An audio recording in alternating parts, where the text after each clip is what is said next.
전체 말씀이 3절이니까요. 우리가 함께 합독으로 봉독하겠습니다. 시작. 일어나라, 빛을 발하라. 이는 내 빛이 이르렀고 여호와의 영광이 내 위에 임하였음이니라. 보라, 어둠이 땅을 덮을 것이며 캄캄함이 만민을 가리려니와 오직 여호와께서 내 위에 임하실 것이며 그의 영광이 내 위에 나타나리니 나라들은 내 빛으로 왕들은 비치는 내 광명으로 나아오리라. 아멘. 오늘 말씀 시작하면서 여러분들께 영상 하나를 보여드리면서 시작하겠습니다. 아마 거의 모든 분들이 이 영상을 보시지 않았을까 생각이 드는데 혹시 보셨습니까? 예. 우리 여기 계신 분 중에 현장에서 보고 오신 분도 계신 걸로 아는데 우리 잠깐 이 하이라이트 영상을 보고 말씀을 전하도록 하겠습니다.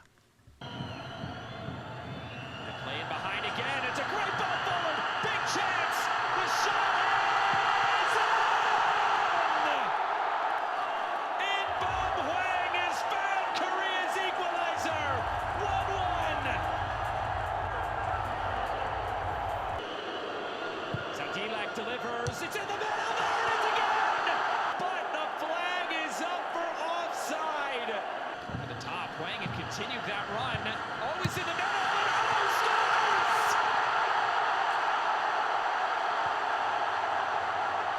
The substitute gets the job done! Sofa, long throw into the mix, it's loose and it's saved! King comes across, Heedle cuts it back, chances there and saved! 네, 우리 며칠 전에 다들 아마 뜨거운 마음으로 TV를 통해 시청하신 장면일 거다라는 생각이 듭니다. 우리 북중미 월드컵이 지금 시작이 됐고요. 지난 주간에 우리 고국인 대한민국 대표팀이 체코에 2대1로 짜릿한 역전승을 거뒀습니다. 그리고 그 다음 날인가는 우리가 살아가고 있는 여기 캐나다 대표팀이 월드컵 본선 최초로 승점 1점을 따는, 그래서 무승부로 비기면서 승점 1점을 따는 그런 일도 있었습니다. 그래서 지금 굉장히 뜨거운 열기가 지속되고 있습니다. 근데 제가 여러분들께 이 영상을 보여드린 목적은 물론 뭐 우리 고국을 응원하자 이런 얘기도 물론 하실 수 있겠지만 그런 얘기를 하려고 한 건 아니고요. 자세히 보시면 골 장면만 모아놓은 것이 아니고 그 직후에 골키퍼가 엄청난 선방을 하는 그런 장면도 2개가 포함되어 있었습니다. 제가 뭐 하이라이트를 잘라서 붙인 게 아니고 그냥 그때 후반부에 그 하이라이트를 그대로 가져와서 보여드린 건데, 우리가 2대1로 앞선 직후에 사실은 거꾸로 골을 먹고 비기거나 질 수 있는 그런 상황들이 있었던 건데요. 골키퍼가 기가 막히게 이렇게 쳐내면서 우리가 승리할 수 있었던 거죠. 여러분, 이런 장면을 보시면 어떤 생각이 드십니까? 어떻게 저런 거를 저렇게 반사적으로 동물 같은 그런 감각으로 쳐낼 수 있을까, 이런 생각이 듭니다. 우리는 우리 몸 하나 일으켜 세우는 것도 참 쉽지가 않은데 어떤 훈련을 했길래 기가 막히게 탁 쳐내는가, 이런 생각이 듭니다. 야구 같은 것도 보면은요, 투수가 공을 던지면 150km 시속 혹은 정말 빠른 공을 던지는 선수들은 160km까지도 공을 던진다고 합니다. 그 투수판으로부터 포수 밑까지 거리가 얼마 안 되거든요. 몇십 미터밖에 안 되는데 거기를 시속 150km, 160km로 강속구를 던지면 투수 손에서 공이 떠난 지 0.4초 만에 포수 밑에게 공이 들어간다 그럽니다. 그럼 도대체 타자는 무슨 수로 그 0.4초 만에 이 배트를 휘둘러 가지고 그 공을 칠 수가 있는 걸까요? 사실은 비밀은 여기 있습니다. 우리의 뇌가 우리의 근육을 움직이기 위해서 명령을 내리는데 그 신호가 가는 데는 0.01초밖에 걸리지 않는다 그래요. 그래서 0.4초 만에 날아오는 공을 치는 데 있어서도, 또 골키퍼가 바로 눈앞에서 슈팅하는 공을 쳐내는 데 있어서도 0.01초 만에 뇌가 이렇게 손을 뻗어라 명령하는 대로 손만 뻗으면 그것을 막아낼 수 있게 되는 것이죠. 자, 그렇다면 우리의 영적 상태는 어떻습니까? 이 원리를, 이 뇌의 신호가 우리의 근육을 곧바로 움직이는 이 원리를 우리의 신앙에 한번 대입해 보면 좋을 것 같습니다. 정확히 한 6개월 전 우리 새해를 맞이하면서 1월 첫 주일에 제가 여러분들께 이런 설교 말씀을 드린 적이 있습니다. 아주 강력한 하나님께서 주시는 신호였습니다. 우리의 영혼을 움직이라고 하는 신호였는데요. 여러분 어느 말씀이었는지 기억나십니까? 1월 첫 주에 오늘 읽은 그 말씀이죠. 여기 옆에 보시면 우리 주제에 성구가 있습니다. 일어나라 빛을 발하라 라는 그 말씀을 우리가 살펴봤습니다. 그때 제가 여러분들께 이런 그림도 보여드렸습니다. 혹시 기억나실지 모르겠는데 우리는 스스로 빛을 내는 태양이 아닙니다. 이런 말씀을 드리면서 우리 지구의 그림자, 우리가 살아가는 땅의 그림자의 얼굴을 파묻지 말고 고개를 들어서 태양 대신 주님을 바라볼 때 그 빛이 반사되어서 우리가 보름달처럼 환하게 세상을 비출 수 있게 됩니다. 이런 말씀을 드렸습니다. 자, 그래서 우리가 사순절, 부활절, 기쁨의 50일을 지나오면서 고개를 들고 주님을 바라봤습니다. 영혼을 소생시키시는 은혜의 빛을 흠뻑 받았습니다. 성령님께서 주일 강단을 통해서 새벽 기도를 통해서 또 많은 분들이 여러 양육에 신청하셔서 그 양육 시간들을 통해서 수요 신앙 강좌를 통해서 그 성령님의 신호를 우리가 받았습니다. 일어나라, 은혜를 받았으니 이제 움직여라 라는 그런 신호를 우리가 보냄받았습니다. 자, 그런데 2026년의 절반을 지나가면서 하반기를 앞둔 이 시점에서 제가 여러분들께 한번 질문을 던져보고 싶습니다.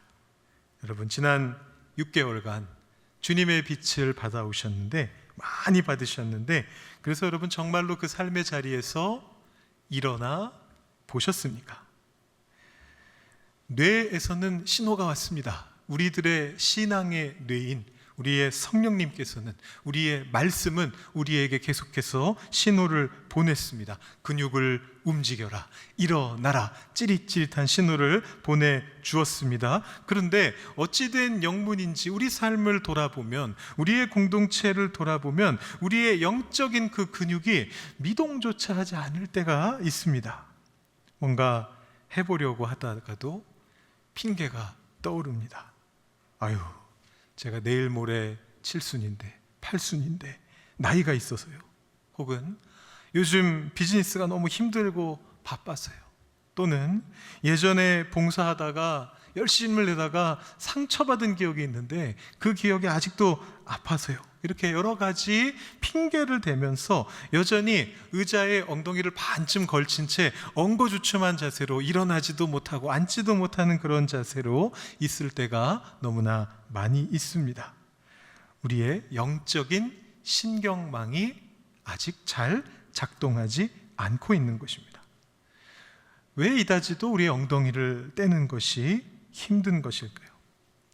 오늘 저는 이사야서 60장 말씀 다시 한번 살펴보면서 우리가 겪고 있는 영적인 마비의 상태의 원인이 무엇인가 한번 진단해 보면서 우리가 다시 한번 일어날 수 있도록 영적인 리부트, 재부팅에 대해서 한번 은혜를 나눠 보고자 합니다. 우리가 일어나 보려고 노력하다가도 일어나지 못하는 데에는 이유가 있습니다. 이 일어남이라고 하는 단어를 나 자신에게만 너무 국한시키기 때문입니다. 우리가 지난 상반기를 보내오면서 예수님의 목소리를 통해서 우리를 위로하시는 음성을 들었습니다. 또 우리 기쁨의 50일 기간 동안에 어떻게 하나님의 기쁨이 우리의 기쁨이 될 수 있는가, 기쁨에 대한 그런 음성도 들었습니다. 이 모든 것들은 우리에게 꼭 필요한 것들이었습니다.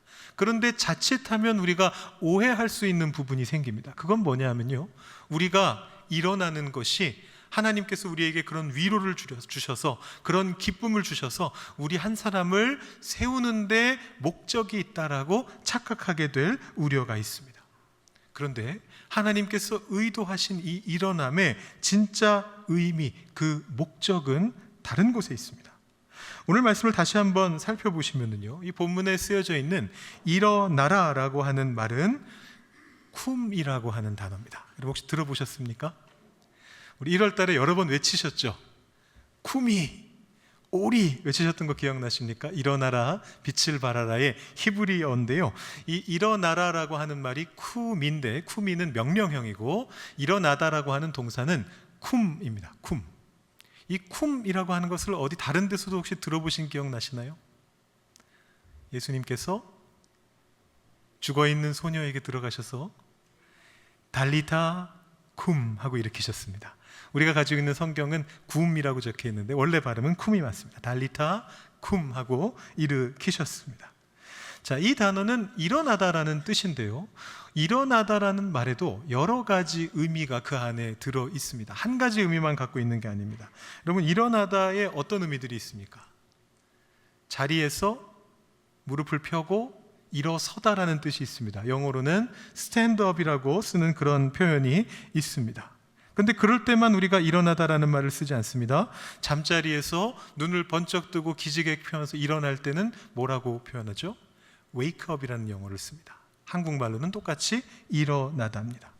그리고 이 두 가지 경우를 다 포괄하면서 또 어떤 경우에도 쓰이느냐 하면 절망적이거나 힘든 상황을 딛고서 다시 힘을 내서 시작하는 그런 상황들에 쓸 수 있는 말은 get up 이라는 표현이 있습니다. 근데 우리말로는 전부 다 일어나다라는 말로 통용이 됩니다. 단어가 쓰이는 맥락에 따라서 뉘앙스가 전혀 달라지는 겁니다. 히브리어 쿰도 마찬가지입니다. 그냥 누워있던 사람이 자리에서 일어나는 것도 쿰입니다만, 더 나아가서 깊은 영적인 잠으로부터 눈을 번쩍 뜨고 깨어나는 것도 쿰이라고 할 수 있습니다. 이 쿰이 가지고 있는 여러 가지 의미 중에 이 본문 속에서 어떤 의미로 쓰였는가, 그것을 살펴보려면 문맥을 함께 살펴봐야 됩니다. 여러분, 이 문맥을 한번 살펴보시죠. 하나님께서는 70년 동안의 포로 생활을 끝내고 돌아온 이 이스라엘 백성에게 일어나라 말씀하십니다. 이유가 있습니다. 이스라엘 백성들이 돌아와서 본 아름다운 예루살렘의 모습은 폐허였습니다. 기대하고 돌아올 때는 그 자리에 아름다운 예루살렘이 있기를 기대하면서 고향 땅까지 돌아왔는데, 하나님의 성전이 세워져 있던 그곳까지 돌아왔는데 그 땅은 폐허였어요. 성전은 돌무더기밖에 남지 않아 있었습니다. 그래서 그 자리에 주저앉아 버렸습니다. 아무것도 할 수 있는 게 없다라고 생각했습니다. 하나님께서 그들에게 일어나라 명령하십니다. 아마 이런 질문이 생겨났을 겁니다. 그 말을 듣고 무릎 펴서 일어서는 정도야 누구라도 할 수 있겠죠. 그런데 하나님 말씀의 의미가 그런 뜻이 아니잖아요. 그 주저앉은 자리에서 일어나라라고 말씀하시니까 아마 이 백성들이 그 마음속에 의문이 생겼을 겁니다. 왜 일어나야 됩니까? 또 이런 의문이 생겼을 겁니다. 어떻게 일어날 수 있습니까? 이 상황 속에서 우리가 도대체 무슨 수로 일어납니까? 거기에 대해서 하나님께서 뭐라고 말씀하시느냐 하면, 너희의 빛은 이미 이르렀고 그래서 너희가 이제 그 빛을 발할 수 있기 때문에 일어나야 된다라고 그렇게 말씀하셨습니다. 여러분, 이 문맥 속에서 살펴보면 분명해집니다. 이 일어난다라고 하는 것은 목적이 없는 일어남이 아닙니다. 나 한 사람만을 위한 일어남도 아닙니다. 빛을 발하는 삶을 살기 위한 필수적인 준비 단계로서 주어진 명령이 바로 이 명령입니다. 사명을 감당하는 것입니다. 이렇게 사명이라는 맥락과 연결될 때 구약 성경 속에서 이 쿰이라고 하는 단어는요, 단순히 신체적인 동작을 넘어서 강한 법정적인 의미를 가지게 됩니다. 여러분, 법정에서 재판장이 증인에게 일어서십시오 라고 말하면 어떤 의미가 있습니까? 앉아서 말해도 되잖아요. 왜 일어서서 말하죠, 증인이? 그 일어서면은 그런 의미가 있습니다. 내가 이 법정을 존중합니다. 내가 재판장님을 존경합니다. 내가 지금부터 말하고자 하는 것에 대해서 내가 책임을 질 것입니다. 제가 이것들에 대해서 분명하게 확실하게 말할 것입니다. 그런 의미입니다. 이스라엘에서도 마찬가지였어요. 재판정에서 일어난다라고 하는 것은, 이 쿰이라고 하는 단어를 쓴다는 것은 어떤 상황 속에서 확고하게 자신의 자리를 차지하고 그 자리에서 영향력을 발휘하면서 그 자리에 대한 책임을 지고 단단하게 버티어 선다라는 의미를 담습니다. 영어로 따지면 take a stand라는 뜻이 있습니다. 분명하게 서 있겠다라는 그런 의미입니다.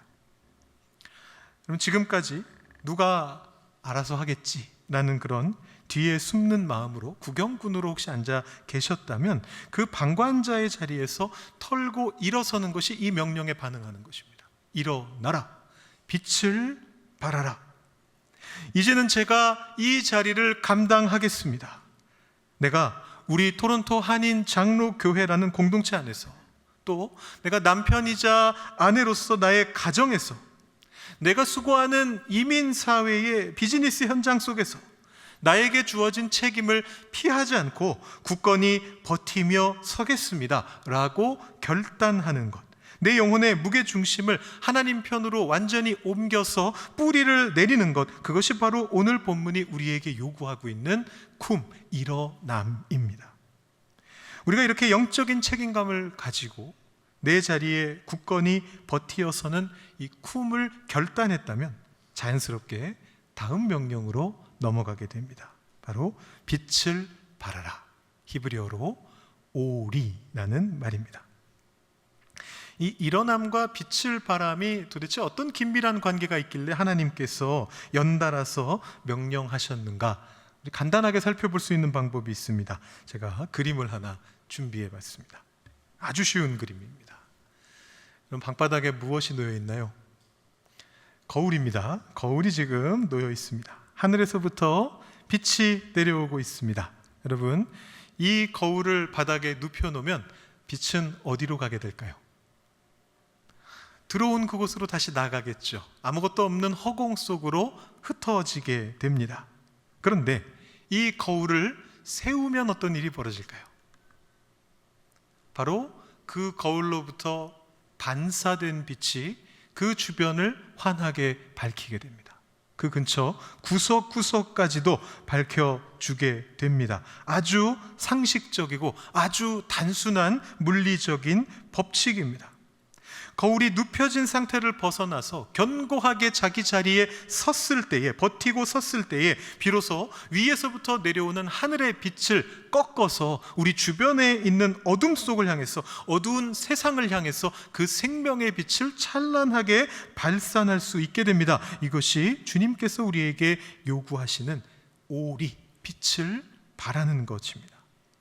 이것이 바로 지난 6개월 동안 우리 사순절과 기쁨의 50일을 지나면서 위로의 빛, 기쁨의 빛을 잔뜩 머금은 우리 교회가 이제 다가오는 하반기에 세상 속에 기쁨의 빛을 비춰내기 위해 내 영혼을 일깨워서 자리에 똑바로 서야만 하는 명백한 이유가 되는 것입니다.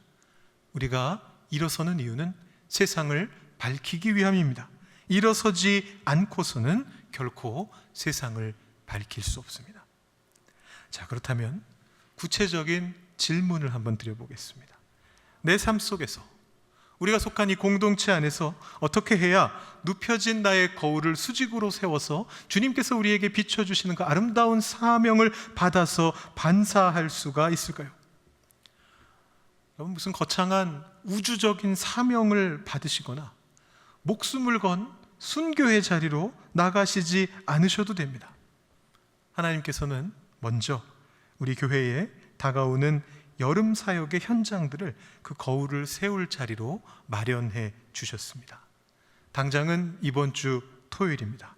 아까 광고에서 들으신 것처럼 6월 20일에 우리 교회에서 지역사회와 이웃을 섬기기 위한 사랑 나눔 바자회가 열리게 됩니다. 이 자리는요, 결코 우리끼리 좋은 물건 사고 팔아서 우리 배를 불리자라는 그런 행사가 아닙니다. 우리 교회의 문턱을 낮추고 우리 지역 이웃들에게 그리스도의 따뜻한 환대와 사랑의 빛을 쏘아보내는 자리가 바로 이 자리입니다. 여러분, 지금까지 혹시라도 구경꾼처럼 강 건너 불구경하듯이 아이고 준비하시는 분들 수고들 하시네 이런 생각을 하시면서 지나치셨다면 이번 주 토요일에는 여러분들의 영적인 엉덩이를 떼어서 한 번쯤 일어나 보십시오. 여러분, 무거운 짐을 나르거나 온종일 서서 전을 붙이시지 않으셔도 괜찮습니다. 집에만 계시는 대신에 발걸음을 떼어서 일어나셔서 나오셔서 얼굴 한번 비춰주시는 것, 땀 흘려서 수고하시는 우리 성도님들, 교우분들의 어깨를 토닥이시면서 참 수고 많으십니다, 애쓰시네요, 그 한마디의 격려의 말을 해주시는 것, 그것만으로도 우리 성도님들께는 큰 힘이 됩니다. 그리고 그것이 바로 거울을 세워서 빛을 비추는 방법입니다. 기왕이면 오신 김에 한번 쓱 둘러보시면 또 압니까? 평소에 나에게로 오기로 딱 대기하고 있던 물품이 여러분 눈에 딱 띄게 될 수도 있습니다. 좋은 물건을 싼 값에 건지실 수도 있습니다. 7월 초에는 또 어떤 일이 있습니까? 이 지역의 어린이들을 초청해서 우리가 함께 복음을 전하는 어린이 여름 BBS 우리 성경학교가 열리게 됩니다. 여러분 혹시 우리 교회에서 주최하는 BBS의 비밀을 알고 계십니까? 우리 교회 BBS가 널리 알려져 있습니다. 무엇으로 유명한지 아세요? 점심 제공, 그리고 그 밥이 참 맛있기로 유명합니다. 네, 굉장히 그걸로 널리 알려져 있습니다. 아주 독보적인 특징인데요. 이 맛있는 점심 식탁을 위해서 많은 권사님들도 우리 주방에서 봉사하시는 분들이 수일 전부터 장을 보고 재료를 다듬고 불 앞에서 땀을 흘리시는 그런 수고들이 있습니다. 어느 날 하루 정도 나오셔서 그분들 옆에서 같이 파라도 한번 썰어주시고 앞치마를 메고 거들어 주시는 것, 그것만으로도 우리가 일어서는 것이 됩니다. 혹은 재정을 십시일반 후원해 주시는 것이 그 위대한 일어섬의 한 부분이 될 수가 있습니다. 이런 말씀을 하시는 분도 계실 거예요. 목사님, 저는 평일에 출근하기 때문에 그 시간에 나갈 수가 없습니다. 도저히 갈 수 없습니다. 괜찮습니다. 몸이 오지 못하셔도 괜찮아요. 우리 교회가 7월 초마다 매년마다 이 지역의 아이들을 품고서 복음을 전하는 이런 행사를 하고 있다는 것을 오늘 들어서 아시게 됐잖아요. 머릿속으로 분명하게 알고 있는 것만으로도 그 다음 단계로 나아갈 수 있습니다. 우리 교회에 그동안에는 그냥 지나치면서 보셨던 우리 어린아이들, 그들을 보살피는 선생님, 우리 목사님, 전도사님들을 보면서 저 친구들이 조금 있으면은 하나님을 깊이 만나는 귀한 BBS를 하겠구나, 마음속으로 축복해 주시면서 지나가실 수 있어요. 힘내시라고 격려하시면서 지나가실 수 있어요. 여러분, 그것을 마음속에 품고 계신다면 내년 이맘때쯤에는 조금 미리 생각하고 계시다가 여러분 주변에 있는 사람들 중에서 우리 작은 아이들을 데리고 있는 그런 가정들을 생각하시면서 그 아이들한테 이런 좋은 행사가 있어, 한번 와봐 라고 얘기하실 수 있어요. 그것만으로도 자리에서 일어서는 것이 됩니다. 이뿐만이 아닙니다. 올 여름에 우리가 가지고 있는 참 큰 기도 제목 중에 하나가 바로 원주민 단기 선교입니다. 8월 중순에 우리가 함께 진행하게 되는데 수년간 못했던 바로 그 사역을 다시 한번 우리가 힘을 내서 시작하기 위해서 첫 발을 띄게 됩니다. 우리 선교팀원들은 지금도 모여서 열심히 그 시간들을 준비하고 있습니다. 그리고 앞으로 우리가 펀드레이징을 하는 그런 행사들을 기획하고 있어요. 이 일을 위해서 우리 말로만 할 것이 아니라 솔선수범의 마음으로 저를 포함한 우리 교역자분들하고 우리 당회원 장로님들이 힘을 합해서 우리 사랑의 식탁을 한번 하기로 했습니다. 사랑의 식탁의 수익금을 우리 선교 기금으로 함께 쓰기로 그렇게 결의했습니다. 여러분, 요즘 날도 덥고 또 휴가철이기도 하고 여러 가지로 지쳐 계신 줄 압니다. 그런데 혹시 여러분들의 마을들 중에 몇몇 마을이 뜻을 모아서 사랑의 식탁을 한번 준비해 주시고 이 여름 기간 동안에 그 식사 교제의 수익금을 선교기금에 보태어 주실 수 있다면 이것이야말로 우리 교회를 향한 쿰의 결단이 될 것입니다. 이런 말씀을 또 하시는 분도 계실 수 있습니다. 우리 마을은 요리 솜씨가 부족해서 안 돼. 우리 마을지기부터 시작해서 다들 똥손이야, 이렇게 생각하시는 분들도 계실 수 있습니다. 괜찮습니다. 다른 마을이 준비한 음식을 맛있게 먹어주시는 것만으로도 충분합니다. 그것을 사 먹어주시면서 선교의 동역자로 힘차게 일어서실 수가 있습니다. 그런데 여전히 마음 한구석이 무거워지시는 분들도 계실 것 같습니다. 목사님, 저는 육신이 너무 연약하고 나이 들어서 바자회 나갈 기력도 없고요, 돈이 없어서 후원할 형편도 못 되고요, 주방에서 일할 만한 그런 체력도 안 됩니다. 저같이 아무것도 할 수 없는 사람은 거울이 영원히 바닥에 누워 있어야만 하는 겁니까? 저는 영영 빛을 발할 수 없는 것입니까? 이렇게 말씀하실 수 있는 분이 계실 수 있습니다. 결코 그렇지 않습니다. 바자회, BBS, 또 우리 선교 기금 마련, 그 모든 것들을 넘어서서 가장 중요한 우리가 일어설 수 있는 자리가 있습니다. 그 자리는 바로 중보기도의 자리입니다. 설령 우리가 육신의 질병에 걸려서 꼼짝달싹할 수 없는 상황이라 할지라도 우리가 해낼 수 있는 일어섬이 있습니다. 그것은 기도하는 것입니다. 우리 교회의 사역 현장을 밝게 비추는 눈부신 그 반사경이 있어야, 그 기도가 있어야, 중보 기도가 있어야 우리 교회의 사역들도 힘을 발휘할 수가 있습니다. 그리고 그 기도는 교회의 사역에만 국한되는 게 아니에요. 우리가 살아가는 일상의 자리에도 똑같이 필요한 것입니다. 사랑하는 가족들을 먹이기 위해서 도마질 소리가 끊이지 않는 좁은 부엌, 그곳이 바로 여러분들의 거울을 세울 자리입니다. 하나님, 이 음식을 먹고 우리 가족들이 힘을 얻어서 세상에서 승리하게 해주십시오. 속으로 기도하면서 가족들을 보살피는 그 수고가 여러분의 가정을 천국으로 만드는 빛의 반사입니다. 내일 또 출근해야 하는 그 치열한 일터는 또 어떻습니까? 까다로운 직장 상사와 속을 썩이는 거래처 손님 앞에서도 정직함을 잃지 않고 불평 대신에 눈인사와 친절한 표정으로 묵묵히 나에게 주어진 업무를 감당해내는 것, 내가 속해 있는 그 삶의 전쟁터에서 그리스도인으로서의 책임을 던져버리지 않고 끝까지 버티면서 살아내는 그 치열한 생존의 일상이 바로 여러분들께서 이 토론토 땅 한복판에 우뚝 세워놓게 되는 위대한 거울이 됩니다. 여러분들께서는 지금 이 순간에도 기도하는 가운데에서 일어서서 빛을 만들어 내실 수 있습니다.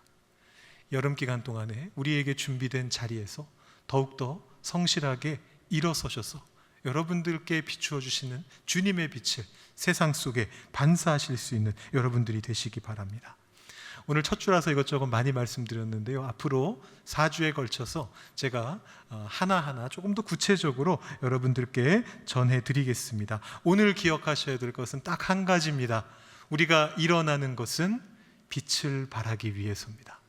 주님께서 우리에게 빛을 비춰주시는 것은 그 빛을 반사해서 이 땅에 힘들어하는 사람들에게, 그 나그네와 같은 사람들에게 발밑을 비춰주며 그들이 옳은 길로 갈 수 있도록 인도하기 위해서 우리가 그 빛을 받고 있는 것입니다. 우리 1월 달에 여러분 함께 외치셨던 그 선포를 오늘 이 시간 한 번 더 선포하시면서 오늘 예배를 마무리하면 좋겠습니다. 여러분들 혹시라도 여전히 주저앉아 계시다면, 여전히 망설이고 있는 영혼이 있으시다면 자기 자신의 영혼을 향해서 선포해 주시고요, 또 더 나아가서 본격적으로 세상의 어둠을 향해서 빛의 거울을 세우고 나아가게 될 우리 교회 공동체 토론토 한인 장로교회를 위해서 축복하면서 선포하면 좋겠습니다. 제가 선창하겠습니다. 제가 쿠미 하고 외치면 여러분도 어떻게 외치시겠습니까? 오리 이렇게 외치시면 됩니다. 한번 해보겠습니다. 쿠미. 네, 좋습니다. 그런데 이 히브리어가 좀 익숙하지 않으셔서 그런지 소리가 좀 작았던 것 같아요. 그래서 이번에는 한국말로 한번 해보겠습니다. 제가 일어나라 하면 여러분들께서 큰 목소리로 빛을 발하라 외쳐주시기 바랍니다. 일어나라. 한 번 더 하겠습니다. 일어나라. 빛을 발하실 수 있는 여러분들 되시기를 간절히 축원합니다. 오늘 예배에 함께 해주셔서 감사합니다. 복된 한 주가 되시길 기원하며 다음 주일에도 함께 해주시기 바랍니다. 아울러 토론토 한인 장로교회 유튜브 채널을 구독해 주시면 감사하겠습니다.